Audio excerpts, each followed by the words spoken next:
ইয়া আইয়ুহাল্লাযীনা আমানু কুতিবা আলাইকুমুস সিয়াম কামা কুতিবা আলাল্লাযীনা মিন ক্বাবলিকুম লাআল্লাকুম তাত্তাকুন। আল্লাহ পাক রব্বুল আলামিন বলে, হে আমার ইমানদার বান্দা বান্দিগণ, হে আমার বন্ধুগণ, ইমানদার আল্লাহ পাক রব্বুল আলামিনের বন্ধু। রব বলে, ইন্নাল্লাহা ওয়ালিয়ুল্লাযীনা আমানু, যারা ইমানদার তারা আমি আল্লাহ পাক রব্বুল আলামিনের বন্ধু।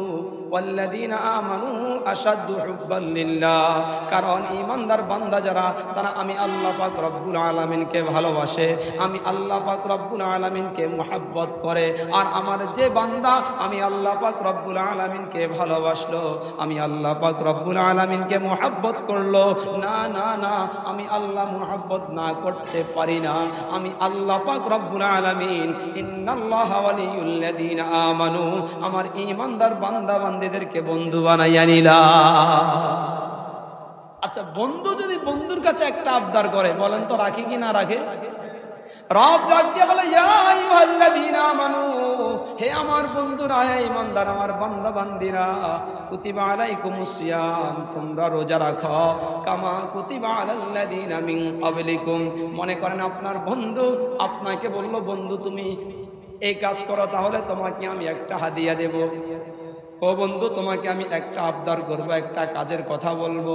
কিন্তু বন্ধুরে, যখন বন্ধু এই কথা বলবে, যতক্ষণ পর্যন্ত কাজটার কথা বলবে না ততক্ষণ পর্যন্ত বন্ধু একটা টেনশনে থাকবে। ঠিক তেমনি ভাবে আল্লাহ পাক রব্বুল আলামিন বলে, কুতিবা আলাইকুমুস সিয়াম, বন্ধুকে রোজা রাখতে বললেন, কিন্তু রোজাটা কেমন কঠিন না সহজ বোঝার জন্য যখন আমি টেনশনে পড়ে যাব, রব বলে, কামা কুতিবা আলাল্লাযীনা মিন ক্বাবলিকুম, না না বন্ধু, তোমাকে টেনশন করতে হবে না, তোমাকে চিন্তা করতে হবে না।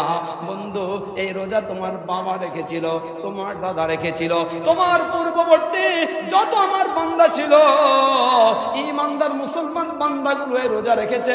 না না না না না না, তুমি চিন্তা করতে হবে না। আমরা যেন প্রশ্ন করলাম, আল্লাহ আমরা রোজা রাখলাম তো আপনি আমাদেরকে কি দিবেন? রব বলে, লাআল্লাকুম তাত্তাকুন, আমি আল্লাহ পাক রব্বুল আলামিন তোমাদেরকে মুত্তাকি বানাইয়া দেব। মুত্তাকি কারা? মুত্তাকি কারা? মুত্তাকি শব্দের অর্থ কি? মুত্তাকি আল্লাহ পাক রব্বুল আলামিনকে ভয় করে, ভালোবাসে। রব বলে, ইয়াউমা লা ইয়ানফাউ মালুন ওয়ালা বানুন ইল্লা মান আতাল্লাহা বিকলবিন সালিম। আল্লাহ পাক রব্বুল আলামিন জানায়া দেন, আমি আল্লাহ পাক রব্বুল আলামিন তোমার টাকা চাই না, তোমার পয়সা চাই না, তোমার ধন চাই না, তোমার সম্পদ চাই না। আমি আল্লাহ পাক রব্বুল আলামিন চাই তোমার কাছে ইল্লা মান আতাল্লাহা বিকলবিন সালিম, আমি একটা পরিশুদ্ধ অন্তর তোমার কাছে চাই। আর রব যে পরিশুদ্ধ অন্তর আমার কাছে আপনার কাছে চায়, আর আমি আপনি যদি রোজা রাখতে পারি তো আল্লাহ পাক রব্বুল আলামিন আমাকে আপনাকে সেই পরিশুদ্ধ অন্তর দিয়ে দিবে। সুবহানাল্লাহ। যদি পরিশুদ্ধ অন্তর নিয়ে রবের কাছে যেতে পারি, যদি আমি পরিশুদ্ধ অন্তর করতে পারি, তাহলে কি লাভ হবে? বলে, ইন্নাল মুত্তাকিনা ফি জান্নাতিন নাঈম, যারা মুত্তাকি হবে তো আল্লাহ পাক রব্বুল আলামিন তাদেরকে নাঈম নামক জান্নাত দিয়া দিবে। আর যারা জান্নাতে যাবে, নবীজি সাল্লাল্লাহু আলাইহি সাল্লাম জানায়া দেন, মান সাতারাউনা রাব্বাকুম কামা তারাউনা হাদাল কামার। ও আমার সাহাবায়ে কেরাম শুনো, যখন তোমরা জান্নাতে যাবে তখন তোমরা আল্লাহ পাক রব্বুল আলামিনকে দেখতে পাবে। সাহাবায়ে কেরাম প্রশ্ন করলো, ইয়া রাসূলুল্লাহ সাল্লাল্লাহু আলাইহি ওয়াসাল্লাম, আমরা আল্লাহকে যে দেখব, এত কোটি কোটি মিলিয়ন মিলিয়ন মানুষ, এত মানুষ আমরা আল্লাহকে কেমন করে দেখব? নবীজি সাল্লাল্লাহু আলাইহি সাল্লাম ডাক দিয়ে বলে, ও আমার সাহাবারা শুনো, তোমরা এখন থেকে রাত পর্যন্ত অপেক্ষা করো, যখন সন্ধ্যা হয়ে যাবে আকাশের দিকে তাকাবা, আকাশের মধ্যে একটা চাঁদ দেখা যায় কিনা? বলে, হ্যাঁ দেখা যায়। বলে, এই চাঁদটা পুরা আরব আমিরাতের সবাই একসাথে দেখতে ভাগে কারো কম পড়ে কিনা? বলে, না না। কারো বেশি পড়ে কিনা? বলে না। বলে সবাই একসাথে দেখতে পারে কিনা? বলে হ্যাঁ দেখতে পারে। নবীজি বলে মান সাতারাউনা রাব্বাকুম কামা তারাউনা হাদাল কমার, তোমরা চন্দ্রটাকে যেমনি ভাবে দেখতে পাও, কারো ভাগে কম পড়ে না, কারো ভাগে বেশি পড়ে না, একসাথে সবাই দেখতে পাও। আমার রব চন্দ্রের ন্যায় সেই দিন তোমাদের সাথে জান্নাতে সাক্ষাৎ দিবে। ও বন্ধু, যারা মুত্তাকি হবে শুধু জান্নাতে যাবে তাই না, দুনিয়াতে অভাবে অনটনের মধ্যে পড়ে কত কষ্ট। দুনিয়াতে আমি কত ওলামায়ে কেরামের কাছে যাই তাবিজের জন্য, কত মানুষের কাছে যাই আমার আহারের জন্য।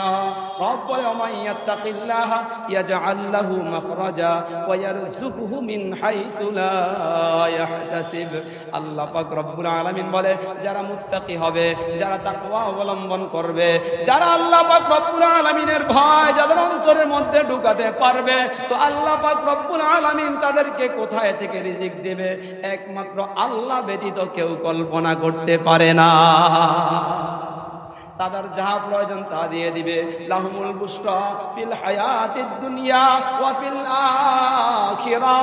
আল্লাহ পাক রব্বুল আলামিন বলে মুত্তাকিদেরকে আল্লাহ পাক রব্বুল আলামিন দুনিয়াও দিয়া দিবে এবং পরকালীন জিন্দেগীর আখিরাতের মধ্যে যাহা প্রয়োজন তাহা সব কিছু দিয়া দিবে। মুত্তাকি কারা বন্ধু? মুত্তাকি যারা তারা কার বন্ধু? আল্লাহর বন্ধু। আল্লাহর বন্ধু মানে ওলি আল্লাহ, আল্লাহ পাকের ওলি। আলা ইন্না আউলিয়া আল্লাহ লা খাউফুন আলাইহিম ওয়া লা হুম ইয়াহজানুন।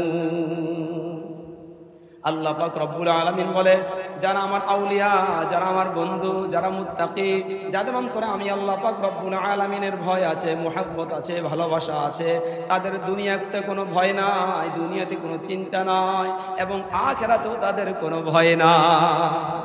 আচ্ছা, যে ব্যক্তি মুত্তাকি তাকওয়াবান, ওই ব্যক্তি আল্লাহর ভয় যার ভিতরে, যার অন্তরের মধ্যে ঢুকে গিয়েছে, ওই ব্যক্তি কখনো গুনাহের কাজ করতে পারে? চুরি করতে পারে, ডাকাতি করতে পারে, লম্পটগিরি করতে পারে, সুদ খেতে পারে, ঘুষ খেতে পারে, কলম চুরি করতে পারে, অন্যের হক লুণ্ঠন করতে পারে না? তা তো কখনো সম্ভব না। জিনা আর দর্শন করো কখনো সম্ভব। আয-যানিয়াতু ওয়াজ-যানি ফাজলিদু কুল্লা ওয়াহিদাতিন মিনহুমা মিয়াতু জালদা। আল্লাহ তাআলার আইন হচ্ছে জেনা করবে তো তাকে বেবিচারিণী নারী এবং বেবিচার পুরুষকে 100 দৌড়া মারো। কিন্তু বর্তমান আমাদের বাংলাদেশের অবস্থান হয়েছে, আমাদের দেশের বিচারক মণ্ডলী, আমাদের দেশের নেতার চেষ্টাগুলো সামান্য কিছু টাকার বিনিময়ে বিক্রি হয়ে বেবিচার আর বেবিচারিণীকে সাজা না দিয়ে তাদেরকে তাদের মতো করে ছেড়ে দেয়। কি বলেন, ঠিক কিনা? সুতরাং যতদিন পর্যন্ত বেবিচারিণী এবং বেবিচারককে উপযুক্ত শাস্তি দেওয়া হবে না, ততক্ষণ পর্যন্ত শুধু আসিয়ার ফারিয়া নয়, বাংলাদেশের প্রতিটা গ্রামগঞ্জে পর্যন্ত জেনার বেবিচার চলতে থাকবে। যতক্ষণ পর্যন্ত দর্শককে জাতির সামনে পাথর নিক্ষেপ করে হত্যা করা হবে না, ততক্ষণ পর্যন্ত বাংলার জমিনে দর্শন চলতে থাকবে। আর দর্শন আর জেনা যদি চলতে থাকে তাহলে কি লাভ হবে?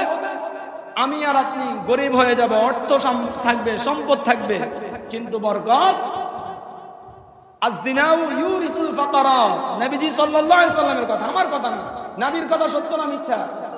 নবীজি সাল্লাল্লাহু আলাইহি সাল্লাম বলছেন আয-যিনাউ ইউরিসুল ফাকরা। জেনা বেবিচার যদি কোনো দেশে থাকে, কোনো গোত্রে থাকে, কোনো সমাজে থাকে, কোনো থানায় থাকে, ওই যে স্থানের মধ্যে জিনা রয়েছে ওই স্থানের মধ্যে, ওই জায়গার মধ্যে বরকত উঠে যাবে, অর্থ থাকবে, সম্পদ থাকবে, কিন্তু এরপরেও মানুষগুলা দরিদ্রতার মধ্যে আনায়ন করবে। তাহলে যদিও জেনা করে আমার কোনো ক্ষতি না হলেও আমার অর্থ সম্পদ চলা ফেরা আমার সব সাইডে ক্ষতি হচ্ছে কি হচ্ছে না?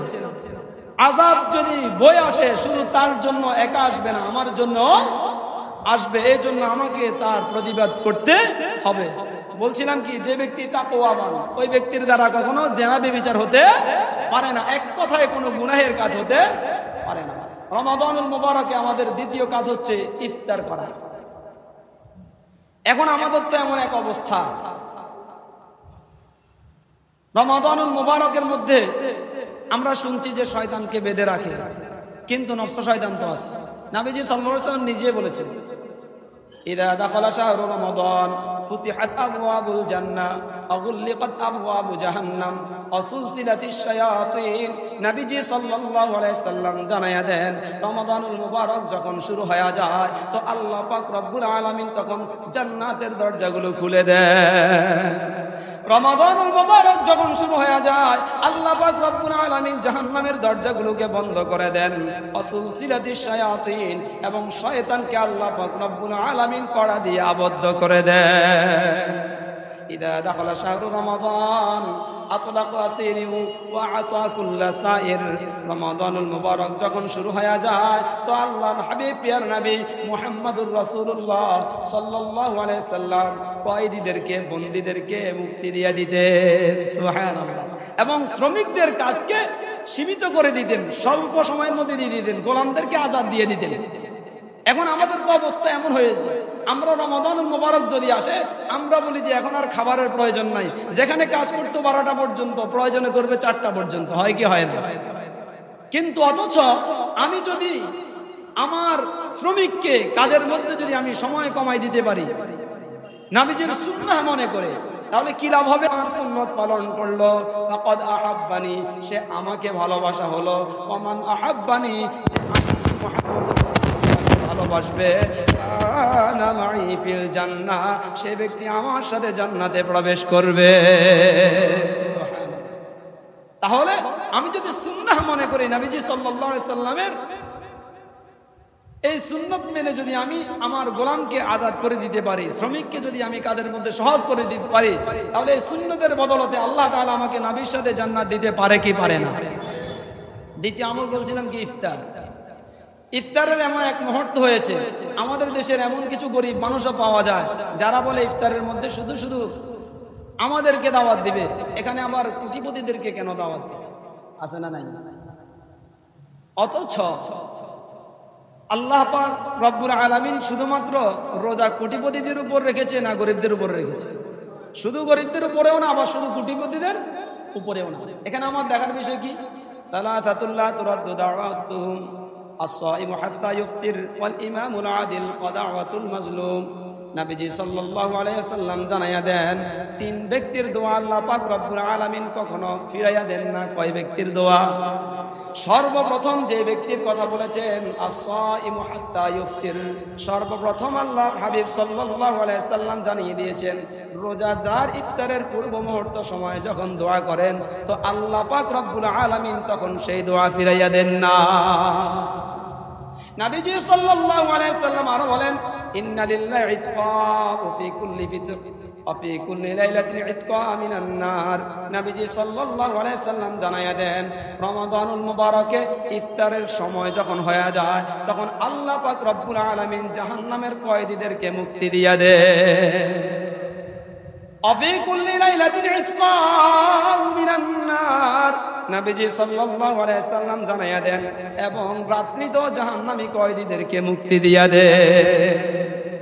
তাহলে ইফতারের পূর্ব মুহূর্ত সময় রোজাদার যে দোয়া করবে আল্লাহর কাছে, সেই দোয়া আল্লাহ তাআলা কবুল করে ফেলবে। তার মানে এখানে গরিবদের দোয়া কবুল করবে, কোটিপতিদের নয়। কোটিপতিদের করবে, গরিবদের নয়, এমন নয়, বরং রোজাদার কিনা সেটা আমার দেখার বিষয়। কি বলেন, ঠিক কিনা? ও বন্ধু, তৃতীয় নাম্বার, আমরা রমাদানুল মুবারকের মধ্যে যাকাত দিয়ে থাকি। আবার অনেক দেখা যায় যাকাত দেওয়ার নেশাব হয়েছে, সাহেবে নেশাব, কিন্তু এরপরেও যাকাত দেয় না। আছে না নাই? আল্লাহ পাক রব্বুল আলামিন বলে, আল্লাযীনা ইয়াকনিজুনা আয-যাহাবা ওয়াল ফিদ্দাতা ওয়া লা ইউনফিকুনাহা ফী সাবিলিল্লাহ ফাবাশশিরহুম বিআযাবিন আলীম। আল্লাহ পাক রব্বুল আলামিন জানায়া দেন, ও আমার বান্দা শুনো শুনো, তুমি স্বর্ণ গহেনা রূপ তুমি জমা করে রেখেছ, অথচ আমার রাস্তায় তুমি দান করো নাই। কিন্তু বান্দা শুনো শুনো, তোমাকে আমি কঠিন আযাবের মধ্যে সাব্যস্ত করব, মর্মান্তক শাস্তি দিব, কঠিন শাস্তির মধ্যে তোমাকে আমি আল্লাহ পাক রব্বুল আলামিন শাস্তি দেব। ইয়াউমা ইউহমা আলাইহা ফি নারি জাহান্নাম ফাতুকওয়া বিহা জিবাহুহুম ওয়া জুনুবুহুম ওয়া দুহুরুহুম হাদা মা কানাজতুম লিআনফুসিকুম ফাযুকু মা কুনতুম তাকনিজুন। আল্লাহ পাক রব্বুল আলামিন বলে, যারা টাকা পয়সা ধন সম্পদ যারা রেখে দেয় তারা তাদের নিজেদের জন্য, কিন্তু তাদের কাছে যখন আল্লাহর ওয়াস্তে কেউ চায় তখন তারা ফিরাইয়া দেয়। আল্লাহ পাক রব্বুল আলামিন তাদেরকে জাহান্নামের আগুনের চেক দিয়ে তাদের কপাল, তাদের পাঁজর এবং তাদের পিঠের মধ্যে দাগ দিয়ে দিবে। নাউজুবিল্লাহ। এবং তাদেরকে বলা হবে, এই তোমার সম্পদ, যে সম্পদ তুমি তোমার জন্য রেখে দিয়েছ।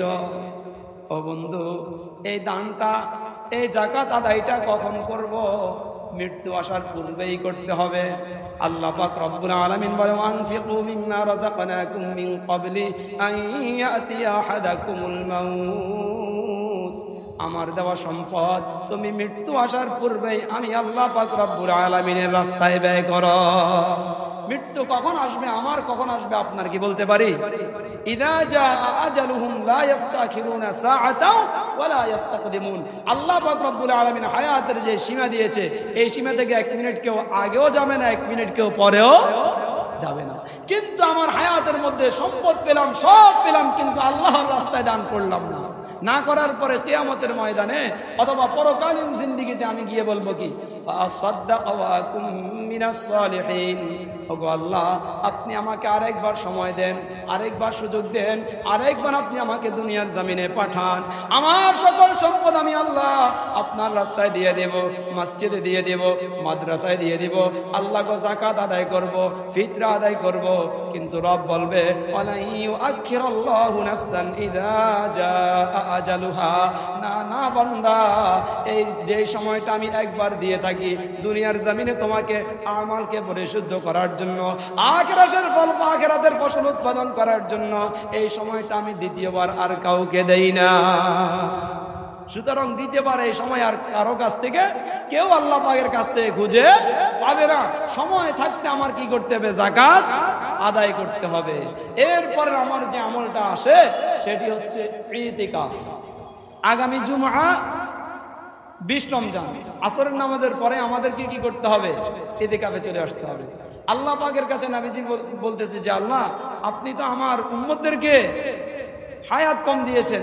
বনি ইসরাইলের জগতের যে যুগের যে উম্মত ছিল, বনি ইসরাইলের যুগের উম্মতের আগে আমার উম্মত জান্নাতে যাবে কি করে? যেতে তো পারবে না।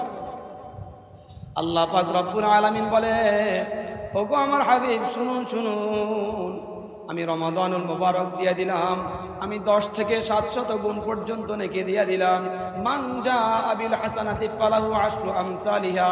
আপনার উম্মত একটা নেক আমল করবে, আমি আল্লাহ পাক রব্বুল আলামিন কমপক্ষে 10টা নেক আমল করার সওয়াব দিয়ে দিব। নবীজি বলে, আল্লাহ বনি ইসরাইলের যুগের উম্মতরা তো 1000 বছর তারা হায়াত পেয়েছে, আমার উম্মতরা 7 বছর, 70 বছর, 50 বছর হায়াত পাবে। এর মধ্যে বালেগ হতে হতে অনেক সময় চলে যাবে, বৃদ্ধাকালে হুঁশ থাকবে না, অনেক সময় চলে যাবে। সীমিত সময় কি আমল করবে? তো আল্লাহ পাক রব্বুল আলামিন জানায়া দেন, লাইলাতুল কদরি খায়রুম মিন আলফি শাহর। আমি আল্লাহ পাক রব্বুল আলামিন আপনার উম্মতদের জন্য কদর নামে একটি, লাইলাতুল কদর নামে একটি রাত্রি রেখেছি। এই রাত্রিতে আপনার উম্মত যদি নেক আমল করতে পারে, আমি আল্লাহ পাক রব্বুল আলামিনকে যদি ডাকতে পারে, ওই রাত্রিতে আমল করার বদলতে আমি আল্লাহ পাক রব্বুল আলামিন 1000 বছর আমল করলে যে সওয়াব, 1000 বছর আমল করার সওয়াব দিয়ে দেব।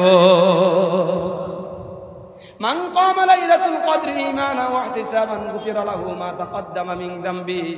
আল্লাহর হাবিব সাল্লাল্লাহু আলাইহি সাল্লাম জানায় দেন, কেউ যদি ঈমান এবং ইখলাসের সাথে লাইলাতুল কদরের নেক আমল করতে পারে, রাত্রিতে জাগরণ থাকতে পারে, তো আল্লাহ পাক রব্বুল আলামিন তার পেছনের জিন্দেগীর সমস্ত গুনাহ খাতাগুলো মাফ করে দেবে। আর যে ব্যক্তি ইতিকাফ থাকবে সে ব্যক্তি তো লাইলাতুল কদর পেয়ে যাবে। কারণ লাইলাতুল কদরের তারিখটা বলে দেওয়া হয়েছে নবীজিকে, কিন্তু নবীজি বলে গেছে। কেন? তখন সাহাবায়ে কেরাম তাকদীর নিয়ে একটু তর্ক করতেছে। আর নবীজি সাল্লাল্লাহু আলাইহি সাল্লাম এত গরম হয়েছে, তিনার চেহারা মোবারক টমেটোর মতো রক্তের মতো এমন লাল হয়ে গিয়েছে। তখন বলে যাওয়ার পর এতটুকু জানাইয়া দিলেন, তাহাররাও লাইলাতুল কদরি ফিল উতরি মিনাল আশরিল আওয়াখির মিন রমাদান। নবীজি সাল্লাল্লাহু আলাইহি সাল্লাম এই কথাটা জানিয়ে দিয়েছেন যে রমাদানুল মুবারকের শেষ দশকের বেজোড় রাত্রিতে আল্লাহ পাক রব্বুল আলামিন লাইলাতুল কদর রেখেছেন। আর যারা ইতিকাফে থাকবে তারা বেজোড় যে রাত্রিগুলো 20 থেকে যদি শেষ রমজান পর্যন্ত থাকে, ঈদের চাঁদ দেখা পর্যন্ত, শাওয়ালের চাঁদ দেখা পর্যন্ত থাকে, তাহলে বেজোড় রাত্রিগুলো সে পেয়ে গেল কিনা? তার মানে সে লাইলাতুল কদর পেয়ে গিয়েছে। শুধু তাই না, এই ব্যক্তি যদি কোনো কিছু নাও জানে, কিছু না পড়তে পারে, তেমন আমল করা তো করবে কিভাবে? তার তো তেমন কোনো কিছু জানা নাই। আল্লাহ আল্লাহ বলে জিকির করতে পারে, অথবা তাও পারে না, শুধু মসজিদের মধ্যে নামাজের সময় নামাজ পড়ে, কিন্তু ইতিকাফে আইসা ঘুমাচ্ছে। নবীজি সাল্লাল্লাহু আলাইহি সাল্লাম বলেন, আল মুতাকিফু ওয়া ইয়াতাকিফুয যুনুব ওয়ায়ুজযা লাহু মিনাল হাসানাতি কামিলাল হাসানাতি কুল্লিহা। নবীজি সাল্লাল্লাহু আলাইহি সাল্লাম জানায়া দেন, আল মুতাকিফু ওয়া ইয়াতাকিফুয যুনুব ওয়ায়ুজযি লাহু মিনাল হাসানাতি কামিলাল হাসানাতি কুল্লিহা। নবীজি সাল্লাল্লাহু আলাইহি সাল্লাম বলেন, কোন একজন ব্যক্তি যদি ইতিকাফরত অবস্থায় মসজিদে গমন করে, ইতিকাফে থাকে, আর এই ব্যক্তি যদি কোনো নেক আমল নাও করতে পারে, ইতিকাফে থাকা অবস্থায় আল্লাহ পাক রব্বুল আলামিন তার আমল নামায় সমস্ত নেক আমল করার সওয়াব দিয়ে দিবে। তাহলে ইতিকাফে থাকলে লাভ না লস? আল্লাহ পাক রব্বুল আলামিন আমাদেরকে আমল করার তৌফিক নসিব করেন। আর একটা বিষয় বাকি ছিল, সাহারি, কিন্তু আমাদের সময় নেই। আল্লাহ পাক রব্বুল আলামিন যাহা কথা হয়েছে আমাদেরকে আল্লাহ পাক রব্বুল আলামিন সহিহ সহিহ কথাগুলোর প্রতি আমল করার তৌফিক নসিব করেন। সকলে আমিন। মামা আলাইনা ইল্লাল বালাগ। যারা কাবলা সুন্নাত পড়েন নাই, যারা সুন্নাত পড়েন।